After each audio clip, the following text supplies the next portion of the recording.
Found out that my wife has booked a one-way ticket while I booked round trip. How do I approach her about it? ETA, I have already contacted a lawyer who has advised me not to confront her right now, but thank you for this suggestion. My wife and I are due to go to Egypt in 6 days. We bought our tickets earlier this year and my wife planned the vacation, meaning she bought the tickets. I'm usually the one to do these types of things, but she was very eager to plan it since she hasn't been there since coming there 8 years ago.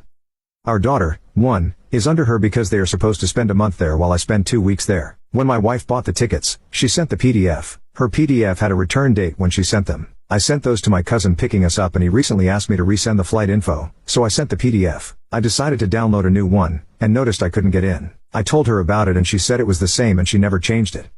I did believe her, but I tried again on our /her iPad, and she changed the password. So, as I go to download the PDF, her ticket doesn't have a return flight. This could have been a bug on the site, so I called the airline themselves and it's a one-way trip ticket. I simply just asked my wife to send me the PDF of her flight, and she sent me the one with the September return date. This is where I need advice on. I might be overthinking, but I feel that the next moves I make are critical because it's obvious she lied and this was not a mistake. I would like advice on approaching why she lied.